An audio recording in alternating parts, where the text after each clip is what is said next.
The mountain's darkness is absolute, the cold a living thing that seeps into your bones, the wind howls and every gust tests your will to survive. Alone, hours before sunrise, your breath freezes in the air and the line between life and death is razor thin. In this moment, everything comes down to one urgent need: fire. Fire is not a luxury, it is life itself, a shield against the night, a beacon of hope. Without it, the cold wins, your mind dulls, and dangers remain hidden in the dark. Every movement is deliberate, every ounce of energy matters. This is the ultimate test of knowledge and resolve. Failure means you don't see the sunrise. The mountain is indifferent. Your survival depends on creating that first fragile spark. Here, ancient skills meet raw reality. The need for fire connects you to every human who has ever faced the cold and dark. It's a universal language of survival, the difference between succumbing to the elements and living to see another day. The journey to create fire is an affirmation of life, a declaration that you will endure, and it all begins with the simple, profound act of making a spark. Fire isn't magic, it's science. At its core, fire is a chemical reaction, combustion. You need three things: the fire triangle. Media group, simple diagram of the fire triangle with icons for heat, fuel, and oxygen. Vintage educational illustration of fire triangle, stock, distribute equally. Heat, fuel, and oxygen. Remove one and the fire dies. Heat is your spark or ember. Fuel is your tinder, kindling, and firewood. Oxygen is the air around you. Your job is to bring these together in the right way, at the right time. Whether rubbing sticks or striking steel, you're using friction or impact to generate a hot particle. That particle must be hot enough to ignite tinder. Technique is everything. Firemaking is about applying scientific principles, not conjuring spirits. Knowledge replaces mystery, turning hope into a calculated procedure. Fire is the result of understanding the relationship between heat, fuel, and air.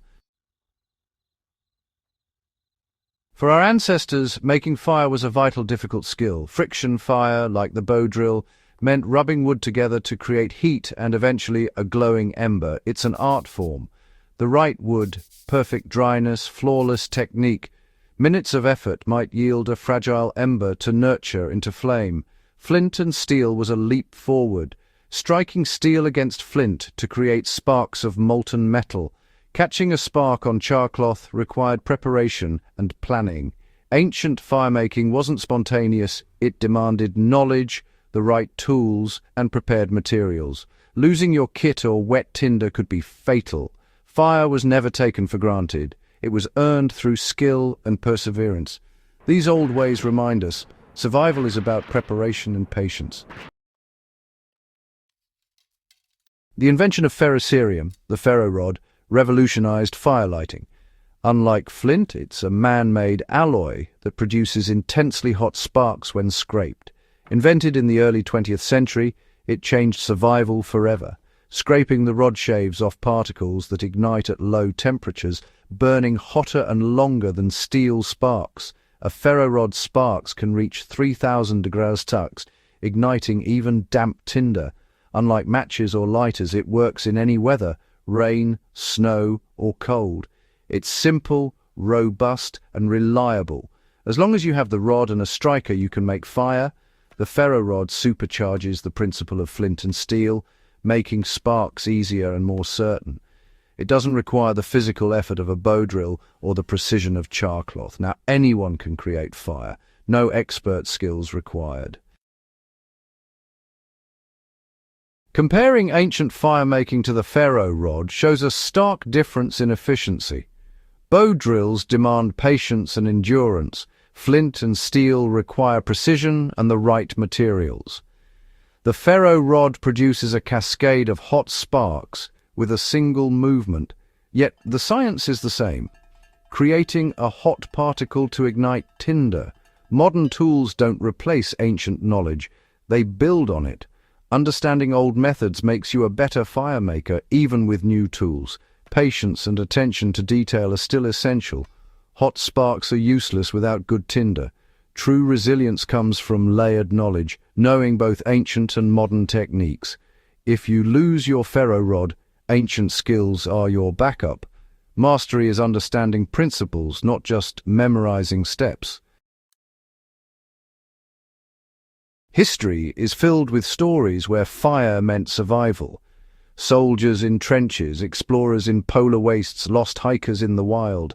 Fire is warmth, safety, hope, and a signal for rescue. It's psychological comfort as much as physical necessity. Survivors don't rely on luck, they rely on knowledge. Understanding both ancient and modern fire lighting means true preparedness. You know how to find tinder, build a fire, and adapt to any condition. This is the essence of bushcraft, connecting with an unbroken chain of human experience. Making fire is more than a skill, it's a link to our ancestors. The spark you create today is born of the same need and science as the first human fire. In the end, it's knowledge, not luck, that is the true key to survival.